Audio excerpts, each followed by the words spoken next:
just going to launch the slides while we introduce ourselves. Jo, you want to introduce yourself first? Okay, so my name is Jo Third, and I'm the Apprenticeship and Widening Participation Lead for Leeds and York Partnership Foundation Trust. And I'm Emily Bird. I am the Widening Participation Officer, also at Leeds and York. And hopefully you can see the slides. Okay, they all come up. Brilliant. Yes, I have. So yeah, this is us, careers in the NHS, careers at Leeds and York. So agenda for today, we're just going to run, it won't be a long presentation, we're going to run over a few bits about us, about our trust and what it's like to work with us and for us, roles in the NHS, graduate schemes and benefits of working for the NHS, apprenticeship opportunities and the healthcare support worker role that might be of interest to you. Then we're also going to look at kind of setting up job alerts, creating accounts for jobs, and some few application tips as well that you might find interesting when you get to apply for roles. So hand over to Jo for the first bit. Thank you. So Leeds and York Partnerships Foundation Trust provides specialist mental health and learning disability services across Leeds, York, and some services on a national basis. We support over 2,500 service users every day, and we employ 3,000 staff. And we're helped by over 200 community volunteers, and we're committed to teaching, research and development. We have many service locations, but most services are delivered in people's homes. But our 4 main hospital sites are in Seacroft, Hare Hills, Hyde Park and Armley. Our ambition is to support our service users and carers, our staff and the communities we serve to live healthy and fulfilling lives.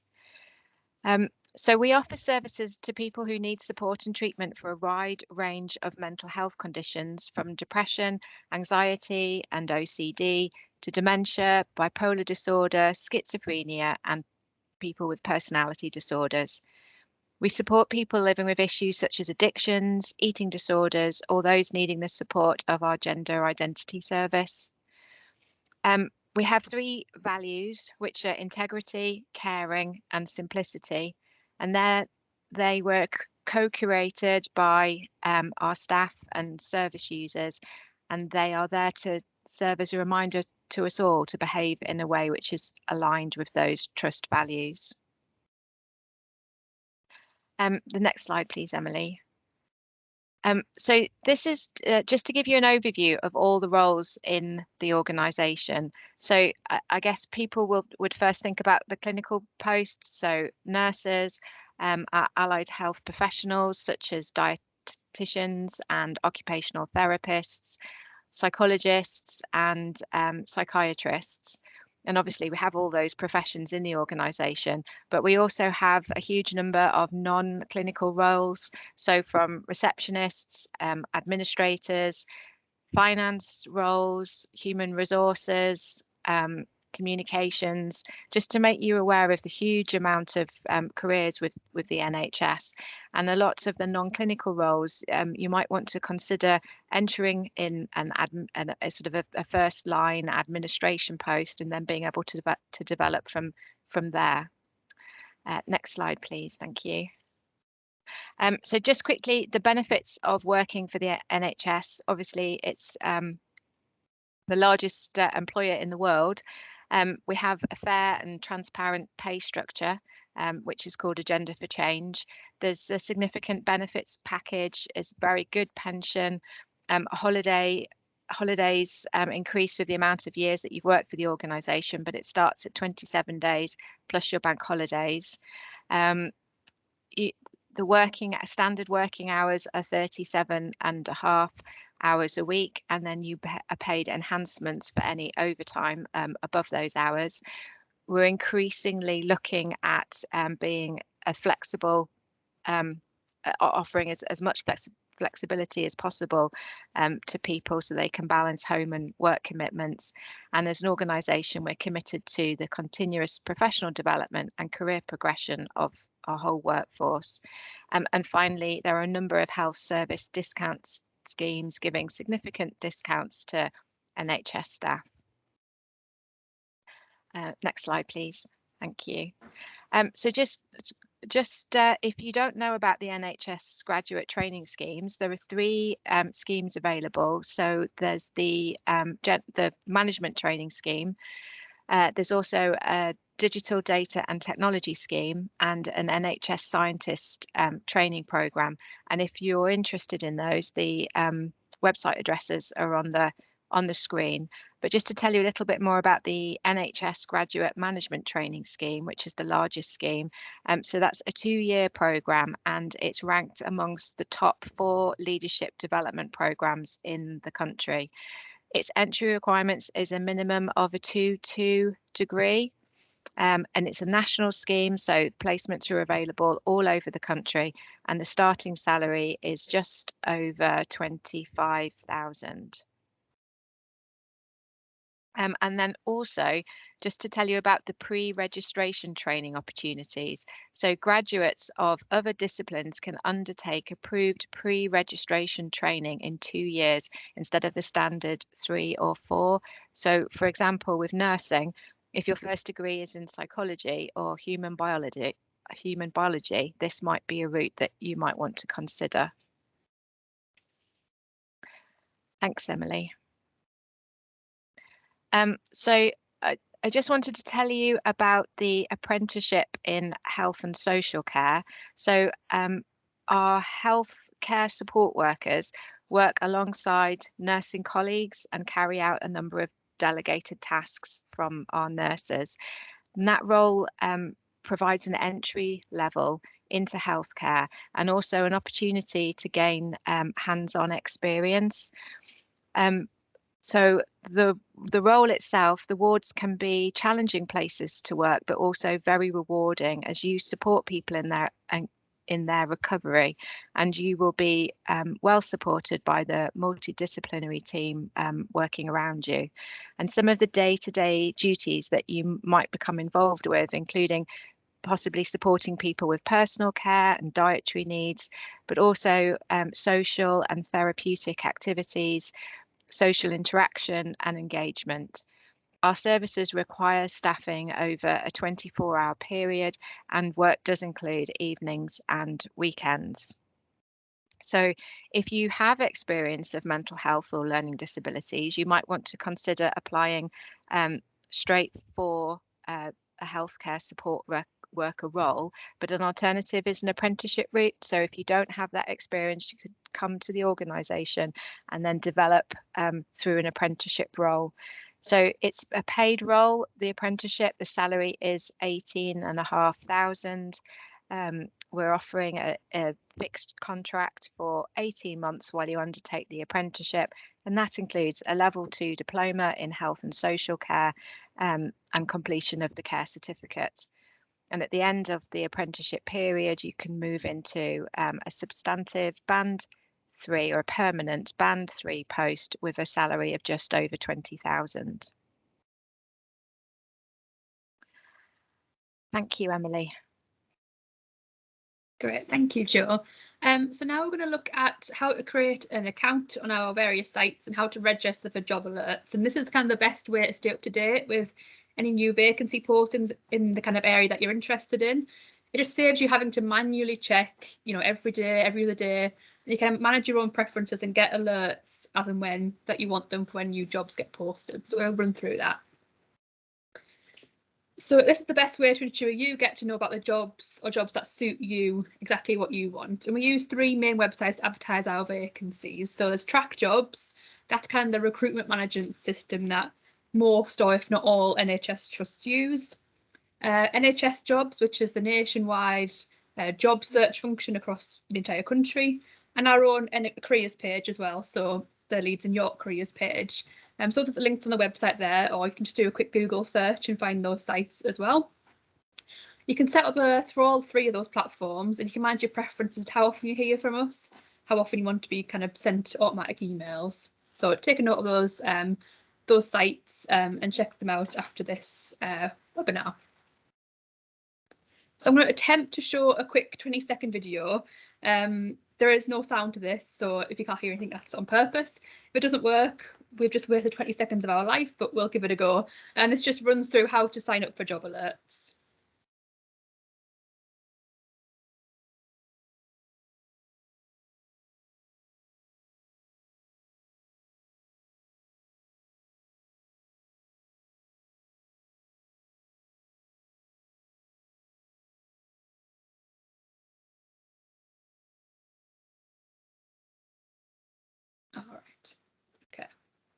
just a little handy kind of short video, just as if you're a visual learner, might be more handy to understand how it works. Okay, so registering for a job alert. So you want to set up your profile on the various websites, and you can filter your requirements to exactly show what you're looking for. So if you're looking for a job in a particular area, so if you want to work in York, or you want to work in Leeds, or you can tick those boxes that you want to set up a certain location, or if you want a specific salary banding, if you have to meet a certain requirement for a particular salary, you can tick within those ranges as well to find jobs just in that range. I have written job title in there, but I would put a word of caution in there not to get too specific with that one, because sometimes different trusts and the NHS have different terms for different job roles. This is an example, it might not apply to you, but for example, cleaning jobs, we often call them domestic assistants. So if you kind of specifically say you want to look for a certain term, you might not always get that come up in the advertisements that come up. So just don't be too specific on the job title you want. Maybe keep it a bit broader, keep the different terms so you kind of get a wider variety, not to get too narrowed with what you're looking for. That's kind of the tip I would say. So you receive automatic emails when we post vacancies that match those preferences that you've ticked. And you can choose how often you want to receive these emails. So it could be daily, weekly, how often you want to kind of check in with it. And from there, you can check out the advertisement and then make an application, see if it suits you. And then because you create a profile, your applications that you create will automatically be saved on your profile. And it means you won't need to input the same information again for any new applications within the NHS who use this system. So you can kind of reuse and submit again for other vacancies. But again, a word of caution, make sure you do tailor your application to ensure it's suitable for any new role. So, it's very obvious when you kind of copy and paste jobs across the board, so make sure you're tailoring it to the trust or the job or the department that you're applying for each different time. Okay, so we obviously advertise our jobs on our career site, but we also advertise on Indeed, NHS Jobs and LinkedIn, and across social media, so Twitter, Facebook. It's definitely worth following us on those platforms. Just search for Leeds and York Partnership NHS Foundation Trust and we'll come up. So it's definitely worth following us because we do post jobs on there. Yeah, registering alerts, via Track is the best way to kind of stay connected with us and show that you're in the know for any new job roles being advertised. Track is also the main system that we use to communicate with you, such as interview dates or DBS checks, any kind of follow-up information after that. So it's good to get ahead of it and create your profile in advance, so you're not kind of doing that once you've gone through the application process. Okay, so that's kind of how to set up job alerts. So then you create your profile. What next? How do you kind of start your application journey with us? So this we're looking at why is it important to make the application form correctly. You might think this is really obvious, but taking time on your application, not rushing it, and not making those simple mistakes will really help your application going forward. This is your chance to make a good first impression on us, and what we see in the application is all we know of you. We don't know who you are, we don't know anything about you, and all we've got is the information we see on your application form. And that's where we decide whether to invite you for interview. So, do make sure there is no errors, spelling, grammar. It's obvious, but it's so important because you can't make any changes once you've submitted it. So do reread, make sure it is correctly formatted before you click submit. You can save and go back at each stage before you submit it, but just make sure that you do click submit when you want to enter it, otherwise we won't receive it. Check the closing date of the vacancy carefully. So again, that goes back to setting up those job alerts. If you don't set up those job alerts and you're just relying on yourself to check, you might find your ultimate dream job with us and realise the closing date's tomorrow and you're rushing it through, you've not got time to make a good application. Whereas if you've set up this job alert, you would have got an automatic email saying the job had been posted, and it gives you more time to apply properly. So do check those closing dates because you can't submit an application after that date. In some cases, we do have some jobs that receive an overwhelming amount of applicants, so we do have the right to close a vacancy early if we receive a large volume of applications.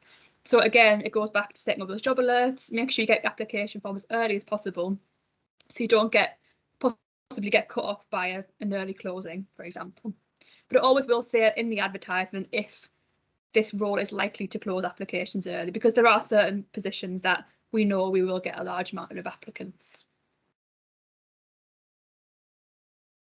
Okay, supporting statements then. So again, this is the probably most important section on your application form, because this is the bit that we see your skills and experiences and see if you're right for the job. So download the job description and person specification form on the advertisement. That'll give you so much more information about the job and the skills and experience required. Read it over in detail, and I often find the person specification might give you clues as to what they might ask you in the interview. You know, it'll say the essential criteria, and it'll give a kind of a column that says where they're looking for it. It might say interview, so it kind of gives you an idea of what they're looking for, what the questions might be for the next stage in the essential criteria. Make sure it's easy to read, clearly and concisely structured. I always recommend using bullet points with the headings for each essential criteria. So it's not just one huge chunk of text, which makes it really difficult to read for the person shortlisting. You know, have a start, middle, and end, and then obviously got essential criteria, but also put some desirable criteria in there as well if you meet those as well. It just shows you've got a range of skills and experiences. Yes, if you want to obviously include your skills and experience that would be relevant to the job. So it might be paid work, volunteer work experience, school, college, university work. But we often think that experience should be purely work-based, but this isn't often the case, especially in the recent years. You know, it would not be your fault that you haven't gained meaningful employment or experience, considering what's happened this past 2 years. So again, experience has been difficult for you. So especially for a health and care setting, often your experiences in your home life are really valuable to us and the application. So if you've looked after anyone at home or a neighbour or anyone in your family and you support them in that kind of, in a way that's relevant, that is useful experience. So don't just think that your experience has to be paid work or experience, you know, job experience. It's also in your home life or challenges you face at university as well. And like Jo mentioned previously, we're very focused on our values. That's the same across any NHS trust. And if you can demonstrate how you meet our values of integrity, simplicity and caring, again, that'll put you in really good stead in the application and the interview, because it shows that you've done your research on our trust and also that you're focused on what's really important to us as a trust. So the application technique that we all use is the STAR technique. Hopefully this won't be too unfamiliar to you, because I know the STAR technique is drilled into university, but it's a thing that really works for both application forms and interviews. You know, you've got the situation, which is, you know, where you're working, what was the context of where you're in. Again, it doesn't have to be a work example, it could be a situation in a group project at university or situation at home. Task, so what actually was the challenge you were faced with? Clear and concise in the detail. The action, so what did you do to address the task? That's kind of the main point we're looking for. So what actually did you do to resolve it? What skills did you use? Top tip, you know, don't use we. As an employer, we're not looking to hire your entire university group, and we're just looking for you. So take ownership, be proud of kind of what part you played in that role. You know, use your I language. But at the same time, don't exaggerate your role or make things up. You know, don't say I changed the world, because of course we all work as a team and that's really good. So just kind of find that fine balance of using I, but not over exaggerating your part. Then we've got results. So what was the outcome of your actions? And always make that a positive at the end to finish up your point. So this is just an example we put together. So the essential criteria asked for experience communicating a challenging scenario. So this example says, during my time as a sales assistant at Morrison's, you know, customer approached them looking for a product, realised they were deaf, hard of hearing, so struggling to communicate. What they did was use body language, found a paper and pen to signal what they were looking for, and the result was being able to communicate comfortably, and the customer was able to find the product they were looking for. And at the end, for result, you might even want to end on what you learn, how you might do things differently in the future. So maybe in this example, you might want to say at the end, it inspired me to go learn some British Sign Language, or I've asked my managers in future to display better signage or something that you might take on forward as a result of the situation you faced. Cool. So that's it kind of for the application and generally our presentation. So we will take some questions in a moment if you've got any. So take this time now while I read our closing message to start typing your questions if you've got any in the chat box. So yeah, just thank you for your time. Thank you for attending and you're interested in Leeds and York. Just some key email addresses here. So if you have any general inquiries about any job postings or recruitment, that's our recruitment email there. So please get in touch with them for any general inquiries. And also, if you're interested in volunteering, now volunteering could be a really good way of getting meaningful experience with us. Especially if you're not quite sure what role you want to go in, volunteering could be a good way of just getting involved without the kind of commitment of a paid job. So that's our volunteering email there. If you're interested in finding out more. It's probably a good time of the year to start looking at volunteering, you know, especially if you're looking at jobs this summer or kind of next summer. Start building up that experience now that kind of the world is opening up a bit. Especially because we do ask for a minimum of 6 months commitment for you when you're volunteering. So that might put you in good stead now to start applying for volunteering now. So that's the email address there. And there's also further information on volunteering and our services on our website. So just Google Leeds and York Partnership NHS Foundation Trust and look at our site because all our information is on there as well. So great. Time for any questions if there is any. So there is a question that's come in about the applications for the management graduate scheme are closed now for this year. Is there anything similar that the NHS provides that I could look into? And that's Katie. I think no, that is the main scheme. So I would be looking out now for the application opening again for the following year. And then I'm just wondering in the meantime, whether you could look for some of those entry level posts that I mentioned. So maybe a project support role, a business admin, might be a way to gain some experience while you waited for that to enter that process next year. We didn't mention about we do have a bank, an internal trust bank, so you could apply to join the bank as an administrator or as a healthcare support worker if you've got the relevant experience, and then you could you can work full time if that's what you want to do, or you could also work a few shifts a week as and when. But that's a way to gain experience and obviously get some income if you were filling time while you were waiting for those processes to open again.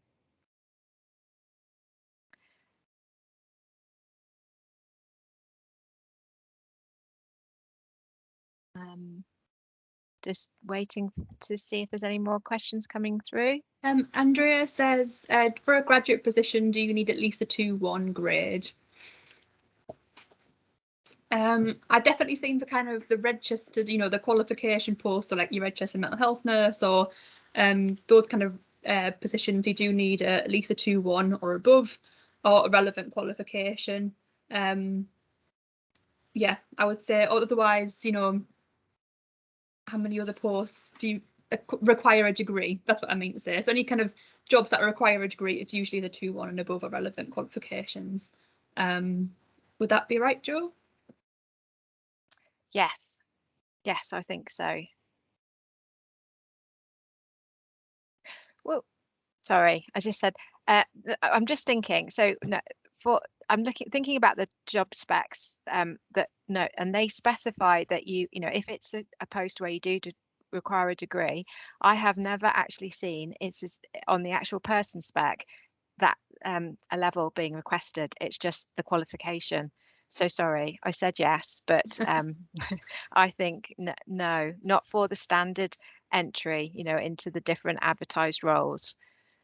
I think it just depends on job to job. I think it's always just worth checking. I mean, I'm sure I have seen it for certain positions. If it's a graduate position, you're looking for straight out of graduate, I think it's just worth checking every job, really reading the person specification, because you never know. But I mean, in your degree, you should be aiming high anyway, so fingers crossed you'll get your 2-1 or above anyway. And Magdalena wants to provide more details for the bank.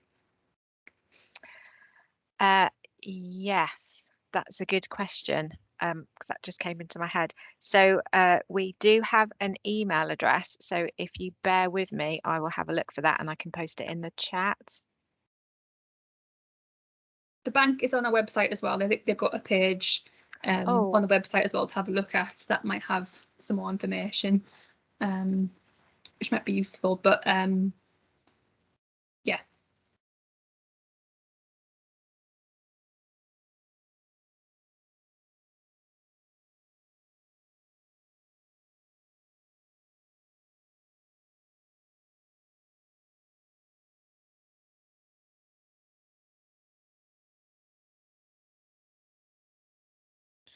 Guys, sorry, just while you're looking for the details of the bank, Angela's asked if there will be any EMHP trainee roles being advertised soon. So I don't know if that's anything you guys would know much about, and when if and when they come out, or is it, just sporadic?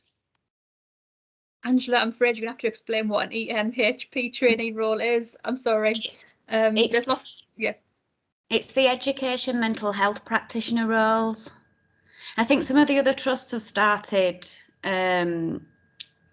like they're out now. And I was just wondering if you knew when, like, the Leeds ones would be out or the York ones. Jo, do you know about that role? I'm afraid I don't. Sorry, I have just posted. I'm sorry, I was doing two things at once. It's the education mental health practitioner roles. The ones that are government funded, and you train as you like work and gain experience. The trust did them last year. I was just wondering if they were doing them again this year. So I'm thinking, I'm not aware that is our trust, because we provide secondary, very specialist mental health services, and I'm wondering if that was something that it would be the community, Leeds Community Mental Health Trust, that would be offering those roles. That first line of support, yes. I suppose, for people. Yeah, so I think that's the Community Mental Health Trust. Okay, thank you. Thanks. Magdalena wants to know if there's any entry positions in nutrition, in the field of nutrition. So again, and Emily and I, and we probably should have said that at the beginning, Emily and I are not clinicians, so we are not the experts. But I'm thinking nutrition is dietetics. And so that's our allied health professionals. So I know a lot of people, if that was an area that, it's equivalent to becoming a nurse. So you need to do an allied health professional degree, but the apprentice and the healthcare support worker roles are often a way for people to enter the organisation, to get a feel for it, to get that, build up that experience and understanding, and then go on to apply to the relevant training courses. And I have seen posts, if your degree is something relevant, if your qualifications would lead into the nutrition dietetics, I have seen posts that do look for recent graduates, kind of band 5, band 4 posts as assistants, healthy living assistants, or just assistants in the dietitian field as well. So they're quite rare. It's quite rare that I see them come up, but they're definitely, again, just worth looking, depending on what your degree field is. Like Jo says, if your degree is not relevant, then your apprentice or your health support worker route is in. But if your degree is relevant, then sometimes it might be an assistant role that will allow you to kind of build up halfway there.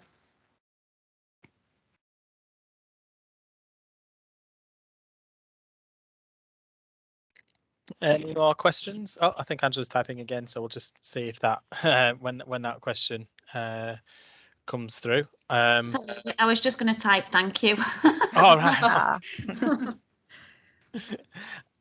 So I was just going to say, so usually we do guide students to health careers, so those dietetic assistant roles are, I think sometimes there's some good information on there. It's a really good website about you know, doing that.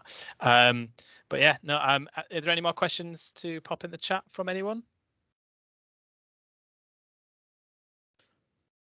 No, doesn't look like it. A couple of people are typing, so we'll see if there's any more questions or if these are more thank yous, which is fine. But yeah, thank you so much, guys, for joining. So we'll just see what comes from these questions. Yeah,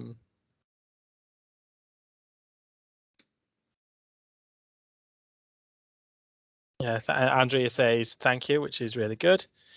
And Harry's just typing now, which I feel could be a question.